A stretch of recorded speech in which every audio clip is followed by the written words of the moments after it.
দর্শক, আমরা আজকে চলে এসেছি বরিশালের সদর রোডে এবং আমরা রয়েছি বরিশাল কাকলির মোড়ে। এবং এই কাকলির মোড় থেকে আমরা আজকে আপনাদেরকে বরিশালের পুলিশ লাইন্স রোড পর্যন্ত নিয়ে যাব। আশা করি ভিডিওটি আপনাদের ভালো লাগবে এবং পুরোটার সময় আপনারা আমাদের সঙ্গেই থাকবেন। ভিউয়ার্স, আপনারা অনেকেই রয়েছেন বরিশাল থেকে অনেক দূরে, দেশের অন্য প্রান্তে, আবার অনেকেই রয়েছেন দেশের বাইরে বিদেশে। সময়ের ব্যস্ততার কারণে অনেক দিন বরিশালে আসা হয় না। তারা যাতে ঘরে বসে বিশ্বের যে কোনো প্রান্ত থেকে বরিশালকে দেখতে পারেন, তাদের উদ্দেশ্যে আমাদের এই ভিডিও। আপনারা দেখুন বর্তমানে বরিশাল শহর কেমন রয়েছে। আমরা রয়েছি বরিশালের কাকলির মোড়ে এবং হাতের বাম পাশে উদয়ন মাধ্যমিক বিদ্যালয় এবং এই হচ্ছে সেই সদর রোড, অর্থাৎ বীরশ্রেষ্ঠ ক্যাপ্টেন মহিউদ্দিন জাহাঙ্গীর সড়ক। এবং বরিশালের প্রাণকেন্দ্র বলা হয় এই সদর রোডকে। এই সদর রোড কিন্তু বরিশালের জেলখানার মোড় থেকে একেবারে জেলা স্কুল মোড় পর্যন্ত চলে গেছে। আমরা সেই সদর রোড ধরে সামনে এগিয়ে যাচ্ছি। আপনারা যারা কখনোই বরিশালে আসেননি তাদেরকে আমি বরিশাল আসার জন্য বিনীত অনুরোধ জানাচ্ছি। আপনারা বরিশালে আসুন এবং বরিশালের দর্শনীয় স্থানসমূহ ঘুরে যান। দর্শক, আমরা বরিশালের সদর রোডে রয়েছি এবং আপনারা দেখতে পাচ্ছেন বরিশাল সদর রোড কিন্তু খুবই ব্যস্ততম একটি সড়ক এবং বরিশালে প্রবেশের জন্য কিন্তু এই নথুল্লাবাদ বা রূপাতলি যেদিক থেকেই আসেন না কেন, সেখান থেকে সরাসরি সদর রোডে আসার জন্য আপনারা কিন্তু সিএনজি, মাহেন্দ্র অটো বা রিক্সা পেয়ে যাবেন এবং আপনারা সহজে চলে আসতে পারবেন বরিশাল সদর রোডে। এবং সদর রোডের পাশেই কিন্তু বরিশালের বিবির পুকুর পাড় অবস্থিত। আমরা সেই বিবির পুকুর পাড় নিয়েও কিন্তু এই চ্যানেলে আলাদা ভিডিও তৈরি করেছি, আপনারা চাইলে দেখে আসতে পারেন। এছাড়া বরিশালের প্রধান সড়ক, গুরুত্বপূর্ণ স্থান, দর্শনীয় পার্ক নিয়েও কিন্তু আমাদের এই চ্যানেলে আলাদা ভিডিও রয়েছে, আপনারা চাইলে দেখে আসতে পারেন। আপনাদেরকে আমাদের এই চ্যানেলে স্বাগতম জানাচ্ছি। আপনারা আমাদের এই চ্যানেলটি সাবস্ক্রাইব করুন এবং পাশের বেল আইকনটি ক্লিক করুন, যাতে নতুন ভিডিও আসার সাথে সাথেই আপনারা নোটিফিকেশন পান। আপনাদেরকে আমরা পর্যায়ক্রমে বরিশাল সহ বাংলাদেশের সকল দর্শনীয় স্থান ঘুরিয়ে দেখাবো, তাই আমাদের এই চ্যানেলের সঙ্গেই থাকুন। দর্শক, আমাদের হাতের বাম পাশে রয়েছে বরিশাল কেন্দ্রীয় শহীদ মিনার। আপনারা বরিশাল কেন্দ্রীয় শহীদ মিনারের নব কলেবরে সুন্দর করে সাজানো বরিশাল কেন্দ্রীয় শহীদ মিনার দেখতে পাচ্ছেন এবং এই শহীদ মিনারের পাশেই রয়েছে কিন্তু বরিশাল সার্কিট হাউস এবং বরিশাল সার্কিট হাউসের গেট খুবই সুন্দর এবং ঝকঝকে।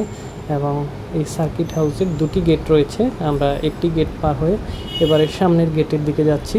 আপনারা দেখুন বরিশাল সার্কিট হাউস একেবারে বরিশাল সদর রোডের সামনেই অবস্থিত এবং আপনারা বরিশাল সার্কিট হাউসের দ্বিতীয় গেটটি দেখতে পাচ্ছেন এবং বরিশাল সার্কিট হাউসের ঠিক সামনেই রাস্তার অপর পাশে রয়েছে বরিশাল জেলা স্কুল। আমরা সেই বরিশাল জেলা স্কুল আপনাদেরকে দেখাচ্ছি। জেলা স্কুলের প্রধান ফটক এবং বরিশালের সবচেয়ে প্রাচীন শিক্ষা প্রতিষ্ঠান এই বরিশাল জেলা স্কুল এবং আপনার জেলা স্কুলের প্রধান ফটক দেখতে পাচ্ছেন। খুবই ঐতিহ্যবাহী একটি শিক্ষা প্রতিষ্ঠান এবং আমরা এবারে বরিশাল জেলা স্কুল মোড়ের দিকে যাচ্ছি। দর্শক, বরিশালের অনেক দর্শনীয় স্থান রয়েছে, তার মধ্যে বরিশালের প্ল্যানেট পার্ক, শিশু পার্ক রয়েছে, বঙ্গবন্ধু উদ্যান তথা বেলস পার্ক, বরিশাল লঞ্চঘাট, কীর্তনখোলা নদী, মুক্তিযোদ্ধা পার্ক, 30 গোডাউন পার্ক সহ আরও অনেক দর্শনীয় জায়গা।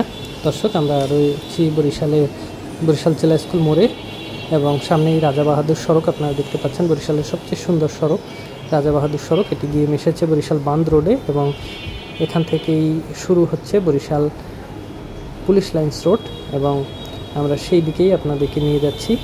আপনারা যারা আমাদের এই চ্যানেলে নতুন রয়েছেন তাদেরকে আমরা আমাদের এই চ্যানেলটি সাবস্ক্রাইব করার জন্য বিনীত অনুরোধ জানাচ্ছি। আপনারা আমাদের সঙ্গে থাকুন এবং চ্যানেলটি সাবস্ক্রাইব করুন এবং আমাদের এই চ্যানেলের ভিডিওগুলো যদি আপনাদের একটু ভালো লেগে থাকে তাহলে লাইক, কমেন্ট এবং শেয়ার করতে পারেন। আপনাদের লাইক, কমেন্ট এবং শেয়ারের ফলে আমরা নতুন ভিডিও তৈরি করার অনুপ্রেরণা পাই। দর্শক, আমরা বরিশাল সদর রোড পার হয়ে এবারে বরিশাল পুলিশ লাইন্স রোডের দিকে যাচ্ছি এবং আমাদের গন্তব্য বরিশাল পুলিশ লাইন্স রোড। আপনারা বরিশাল সহজেই ঘুরে যেতে পারেন। বর্তমানে পদ্মা সেতু হয়ে গেছে, তাই ঢাকা থেকে বরিশাল আসা কিন্তু খুব সহজ হয়ে গেছে। মাত্র 2.5 থেকে 3 ঘন্টার ভেতরে আপনারা কিন্তু ঢাকা থেকে বরিশাল চলে আসতে পারেন এবং বরিশালের দর্শনীয় স্থানসমূহ সহজেই ঘুরে যেতে পারেন। আপনাদেরকে আমন্ত্রণ জানাচ্ছি বরিশালে এবং বরিশালে আপনারা এসে খুব সুন্দর ঝকঝকে পিচ ঢালা রাস্তা দেখতে পারবেন এবং বরিশালের আশেপাশে অনেক দর্শনীয় জায়গা রয়েছে, তার মধ্যে দুর্গাসাগর দিঘি রয়েছে, বরিশালের বাবুগঞ্জে উজিরপুরে রয়েছে লাল শাপলার বিল, রয়েছে গুঠিয়া বাইতুল আমান জামে মসজিদ। এছাড়া ঝালকাঠিতে রয়েছে ভাসমান পেয়ারা বাজার এবং বরিশালের পটুয়াখালীতে রয়েছে কুয়াকাটার সমুদ্র সৈকত, যে সৈকতে দাঁড়িয়ে একই সাথে সূর্য উদয় এবং সূর্যাস্ত উভয় দেখা যায়। এসব কিছু দেখতে হলে আপনাদেরকে অবশ্যই বরিশালে আসতে হবে। বরিশালকে না দেখলে পুরো বাংলাদেশকে দেখাই অসম্পূর্ণ রয়ে যাবে, তাই আপনারা বরিশালে আসবেন সেটাই কামনা করছি। দর্শক, আমরা চলে এসেছি বরিশাল পুলিশ লাইন্সের ঠিক সামনেই। তো আজকের ভিডিওটি কেমন লাগলো কমেন্ট বক্সে জানাবেন, আর এই চ্যানেলে নতুন হয়ে থাকলে চ্যানেলটি সাবস্ক্রাইব করবেন। দেখা হবে নতুন ভিডিও নিয়ে, ভালো থাকবেন সবাই।